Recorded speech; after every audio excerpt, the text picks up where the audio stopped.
15 अगस्त सबके लिए बहुत इंपॉर्टेंट डे होता है ईयर का, मेरे लिए भी है। और मेरे लिए तो डबल चीज़ें हैं, क्योंकि मेरी ग्रैंड पेरेंट्स फ्रीडम फाइटर थे। मैंने बहुत क्लोज से चीज़ें समझी हैं और फील किया है। जैसी मैं नहीं हूँ रियल लाइफ में, बहुत अलग कैरेक्टर, उससे तो मेरे लिए चैलेंज था करना ऐसा कैरेक्टर कि बहुत थोड़ी पागल सी लड़की है वो।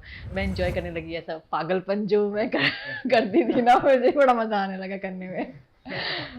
मैं ये कहना चाहूँगी कि मैंने जो भी कैरेक्टर्स किए हैं उनको मेरी फैंस ने बहुत प्यार दिया है। तारक मेहता में स्पेशली बावरी के कैरेक्टर को बहुत प्यार दिया है, तो आगे भी मैं जो भी करूँ उसको भी ऐसे ही प्यार दीजिए। Hi, this is Monika Bhadauria and please watch Bollywood helpline. Hello and hi, you are watching Bollywood helpline and this is Ayush Tiwari. आज हमारे साथ है सोनिया जी। हाय, मोनिका। गलती से मिस्टेक हो गई, हमारे साथ है मोनिका जी। इट वाज नाइस ना। अक्सर हमने सीरियल में लोगों के साथ मतलब इन्होंने किया, तो मैंने सोचा आज अगर इनको मौका मिला है तो इन्हें एहसास दिला दूं कि हमें कैसा लगता था जब आप ऐसा करते थे तो। और अक्सर अलग अलग कैरेक्टर इसी तरीके से इन्हें बताते थे कि नहीं मोनिका, तो मैंने सोचा बहुत अच्छी जर्नी रही है आपकी एंड आपके कैरेक्टर को लोगों ने बहुत प्यार दिया। जी।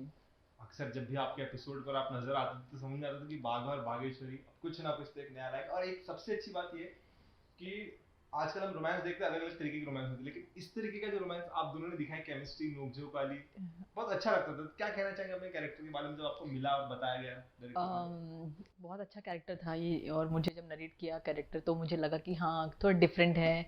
अ, जैसी मैं नहीं हूँ रियल लाइफ में, बहुत अलग कैरेक्टर, उससे तो मेरे लिए चैलेंज था करना ऐसा कैरेक्टर कि बहुत थोड़ी पागल सी लड़की है वो, पीछे पड़ी रहती है बाघा के, और हमेशा ट्राई करती है उससे मिलने के लिए, उसके लिए जो कुछ है वो बाघा ही है। तो ये मेरे लिए थोड़ा चैलेंजिंग था, पर जब किया तो बड़ा मज़ा आया।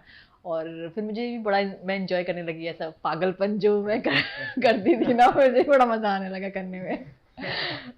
लेकिन जैसी मैं आपको देख रहा हूँ, जैसे मोनिका जी आप अभी हैं, पर वो कैरेक्टर बहुत ज्यादा डिफरेंट है। यस। कई बार कहता है डायलॉग लर्न करके प्रेजेंट करने में हम चेंज ला सकते हैं, वॉइस मॉड्यूलेशन कर सकते हैं, लेकिन कैरेक्टर को पूरी तरीके से नया बनाना, एक नई मोनिका को लेकर आना, एक नई बागेश्वरी पूरी बॉर्न करना, उसके लिए कैसी तैयारी थी, क्या मेहनत थी?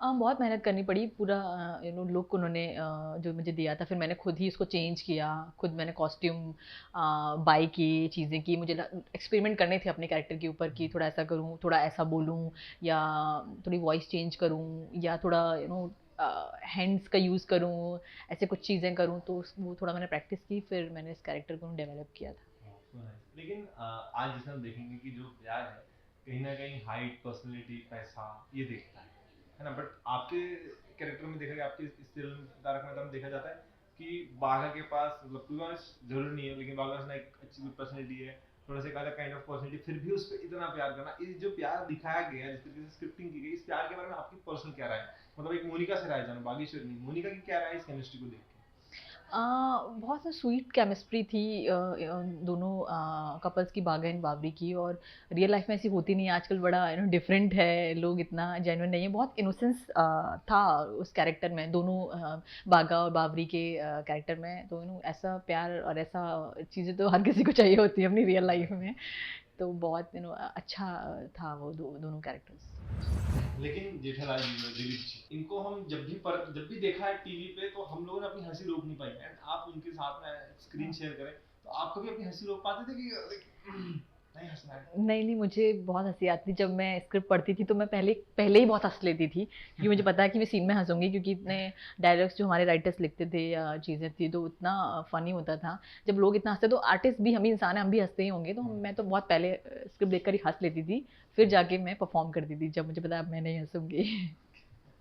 लेकिन मैं जो भी सवाल आपसे जानना चाहता हूँ, आप उसका एज मोनिका भी ले सकते हैं, या फिर जो आपका कैरेक्टर उस हिसाब से उसका जवाब दे सकते हैं। जिससे इस शो को पहले देखा जाता था कि इसमें कोई लॉजिक नहीं होता था, हुँ। मतलब लाइक एक टैंकर आया है, टैंकर का नल खुल गया है एंड एक बापूजी उड़ गए, इसमें कोई लॉजिक नहीं, कभी ऐसा हो नहीं सकता। अक्सर इतने लोग मतलब आधी पूरी सोसाइटी 20-25 लोग मिलकर भी उस इंसान को बचा नहीं पा रहे, मतलब इट्स लाइक लॉजिक के अलावा बार बार हाँ एक हाँ, एंटरटेनमेंट पार्ट था जिसमें सबने एंजॉय किया। लेकिन आज कहीं ना कहीं ये सीरियल समाज के मुद्दों पर, लॉजिक पर हाँ। ज्यादा फोकस, और लोग एंटरटेन नहीं हो पा रहे, हुँ। क्योंकि अब भावना इमोशंस के साथ ही कहीं ना कहीं शो चल रहा है, कहीं ना कहीं इसकी टीआरपी उस वजह से भी डाउन हो रही है। आपको क्या लगता है कि जो चेंज आया, ड्रास्टिक चेंज स्क्रिप्ट में बोलो या फिर जिन्होंने जो कंटेंट पकड़ी, जो ट्रैक पकड़ी, इसके बारे में आपकी क्या राय है? सी उनकी टीआरपी डाउन होने का रीज़न उनके आर्टिस्टों का छोड़ना है, क्योंकि उनकी काफ़ी टीम चेंज हो गई है, उनकी बहुत आर्टिस्ट छोड़ चुके हैं, अब सारे नए लोग हैं। तो ये शो चल रहा है, 15 ईयर्स पूरे हो गए हैं अभी उनके, तो ये शो बहुत लंबा चल रहा है। अब आपके आर्टिस्ट ने जो इतनी जर्नी तय की, अब आप किसी और को नया लेके आते हो, वो जर्नी नहीं समझ पाएंगे जो पहले के लोगों ने की थी। इस वजह से उनकी टीआरपी बहुत डाउन हो गई, क्योंकि लोगों को उनके कैरेक्टर से बहुत प्यार है। अब वो नहीं है, नए नए लोग आ गए हैं, तो मुझे कई लोग मिलते हैं, वो बोलते हैं आपको लगता है कोई दूसरा शो देख रहे हैं, लगता ही नहीं तारक मेहता देख रहे हैं। तो ये मेन रीज़न है उनकी टीआरपी डाउन होने का। और ये स्क्रिप्ट का तो पहले भी ऐसा ही था। सी उस शो का एक खुद का एक मैजिक है, ब्लेसिंग्स हैं, आप बोलोगे मैजिक है कि वो कुछ भी करते हैं, लोगों को पसंद आते हैं। सलमान खान जी चश्मा भी पीछे लगाते हैं तो लोग पागल हो जाते हैं देखने के लिए। वैसे ही शो का भी एक मैजिक है, वो लोग कोई भी स्क्रिप्ट लेकर आते हैं, कुछ भी करते हैं, वो लोगों को मज़ा ही आता है। तो टीआरपी डाउन होने का रीज़न सिर्फ और सिर्फ कास्ट का छोड़ना है। लेकिन जैसे आप कह रही हैं कि कास्ट का छोड़ना, लेकिन कास्ट जो यहाँ से छूट रहा है, कुछ ही ऐसे कैरेक्टर्स हैं जिन्होंने सेल्फ डिसीजन लेके छोड़ा, लेकिन कुछ ऐसे हैं जिनके कुछ इश्यूज हुए इस सीरियल्स के अंदर में, तो उसमें से कुछ आप बता और नहीं पाएंगे? नहीं, इश्यूज किसी के नहीं हुए हैं, छोड़ने के सबके रीज़न सेम ही हैं। उनके शो में वो लोग इतना मिसबिहेव करते हैं, हाथापाई करते हैं, मारा पीटी करते हैं, तो इस वजह से लोग इतना टॉक्सिक इन्वायरमेंट है, लोग नहीं चाहते कि लोग काम करें या उनके बच्चे काम करें, पेरेंट्स नहीं चाहते, या बहुत से लोग इसलिए भी छोड़ के चले गए, या इस ये रीज़न की वजह से लोगों को, कुछ लोगों को चाहिए कि अच्छा हेल्दी एटमॉस्फेयर रहे आसपास, वहाँ काम करने को मिले, तो उनको लगता है कि छोड़ देना चाहिए, तो लोगों ने छोड़ दिया है। जैसे आप कह रहे हैं एग्रेशन, मारा पीटी, तो कुछ ना कुछ सीन आपने कोई देखा है कि जिसके हाँ, साथ मैंने कुछ बहुत हुआ सारा हो? देखा है। मैंने एक एक्टर को, उन्होंने उनके प्रोडक्शन हेड ने थप्पड़ मार दिया था। वो थोड़ा लेट हो गए थे, उन्होंने फ़ोन करके बोला था कि मेरी मॉम के लिए मुझे इंजेक्शन भेजना है इंदौर। वो बहुत तबीयत उनकी बहुत ख़राब है, तो थोड़ा अरेंज करने में टाइम लगेगा, मैं अरेंज करके फिर यहाँ से भेजूँगा, तो समय लगेगा। तो वो आधा घंटा लेट आए थे, तो सोहेल को गुस्सा आ गया, तो सोहेल उनको गाली देने लगे। तो वो भी बोले कि कैसे बात कर रहा है, पागल हो गया क्या मुझसे? मैंने बोला था तो मैं लेट आऊँगा। तो सोहेल और उनकी हाथापाई हो गई, तो सोहेल ने मारा पीटी हो गई उनकी। तो ये सब देख के मुझे इतना बुरा लगा कि कितना जेन्युइन रीज़न कोई दे रहा है आपको, कितनी प्रॉब्लम में हो और आप उस पे हाथ उठा रहे हो। तो ये सब चीज़ें उनके उनके यहाँ बहुत ज़्यादा है। वो किसी कोई इमोशंस उनके लिए कुछ भी नहीं है। इतना प्रैक्टिकल ऐसे काम करते हैं वो मशीन की तरह कि आपको भी बुरा लगेगा। बिकॉज़ क्योंकि आप जब किसी जगह पे इतने साल काम करते हो तो आपकी फैमिली जैसी हो जाती है। वहाँ कोई बिल्कुल सही इतना बात। इमोशनलेस होके डील करे तो आपको बहुत बुरा लगता है। बिल्कुल सही है। लेकिन ऐसा मतलब कुछ कुर्सी वगैरह फेंक कर मारा था, मतलब क्या हुआ था उसमें, जानना चाहूंगा आपसे। वो तो उनके जो उनके शो के जो लीड हैं दिलीप जोशी, उनके ऊपर सोहेल रमानी ने कुर्सी फेंक के मारी थी।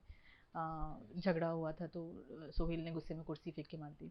ओके, मतलब जो सीरियल बाहर हंसाता है वो अंदर से कहीं ना कहीं टॉक्सिक होते जा रहा है, और हाँ इसलिए लोग वहां से जाना चाहते हैं। हाँ मतलब लाइक नाम वही है, काम पूरी तरीके से और एक्ट्रेस हाँ, पूरी तरीके राइट से चेंज है। So nice. लेकिन चलिए, तो मतलब लाइफ के अप्स एंड डाउन से तो आप ही राइट। जाते रहते हैं, लेकिन आपकी क्या अभी अपकमिंग प्रोजेक्ट्स है, कैसी तैयारी चल रही है? बहुत सारी चीज़ें कर रही हूँ, वेब सीरीज़ कर रही हूँ, एड्स करती रहती हूँ। और जैसे मैंने पहले बताया था कि मैं 2 साल तक नहीं थी इंडस्ट्री में, 6 मंथ से ही एक्टिव हूँ। तो अब जाके चीज़ें कर रही हूँ, काम कर रही हूँ। अभी बाहर लोग मिलते तो कहीं ना कहीं कुछ बोलते हैं यार, भागा कहाँ है, पिछले कैसे करेंगे, किसी ने कुछ बोला आपको? हाँ, बहुत सारे लोग बोलते हैं, क्योंकि इस शो ने मुझे बहुत पहचान दी है, तो जो भी मुझे आज मिलते हैं वो यही बोलते हैं मुझे। और मुझे लोग मेरे नाम से भी नहीं बोलते, मुझे बावरी ही बोलते हैं। तो ये सही, बहुत तो अच्छी बात। है। लेकिन अभी रिसेंटली 15 अगस्त आ रहा है, 15 अगस्त के बारे में क्या कहना चाहेंगे आप? 15 अगस्त सबके लिए बहुत इंपॉर्टेंट डे होता है ईयर का, मेरे लिए भी है। और मेरे लिए तो डबल चीज़ें हैं, क्योंकि मेरी ग्रैंड पेरेंट्स फ्रीडम फाइटर थे, बोथ ग्रैंड पेरेंट्स माई। जो मेरी ग्रैंड मदर थी वो तो भी रिसेंटली अभी नहीं रही हैं, वो 1 साल हुआ है उनको। तो मैंने बड़ी सारे किस्से सुने हैं उनसे, उस दौर के कि क्या होता था, कैसे वो लोग फाइट करते थे, कैसे उनको पकड़ के ले जाते थे, जेल में डाल देते थे, या कैसे चीज़ें होती थी। तो मैंने बहुत क्लोज से चीज़ें समझी हैं और फील किया है वो दौर। तो मेरे लिए तो स्पेशल है, क्योंकि वो हर साल हर 15 अगस्त के टाइम पे सेलिब्रेट करती थी, मिठाइयाँ बांटती थी हर ईयर। तो ऐसा है। इस साल कुछ सोचा है आप किस तरीके से सेम करूँगी मैं, मेरी ग्रैंड मॉम नहीं रही, बट जैसा वो करती थी, तो उनकी मेमोरीज भी बहुत है मेरे साथ, वैसे ही करूँगी, ऐसा फील करके कि वो हैं अभी मेरे साथ। Okay, nice.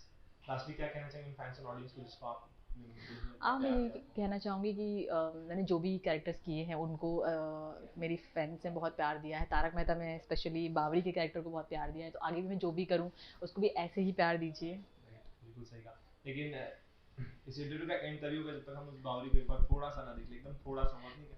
जिस तरीके से वो एकदम ऐसा करती थी, एक बार थोड़ा सा एक झलक भी दिख जाए तो it was like great for my interview, की बहुत अच्छा होगा। जैसे ओपनिंग बहुत अच्छी से मैंने आपको सुनी बट है, ठीक है? ये उनकी रॉयल्टी है, अब मैं उनकी आर्टिस्ट ही नहीं हूँ, तो मैं कैसे प्ले कर सकती नहीं हूँ। नहीं, बट कहीं ना कहीं ऑडियंस चाहती है, एक एक झलक तो देखना चाहती है आपकी फिर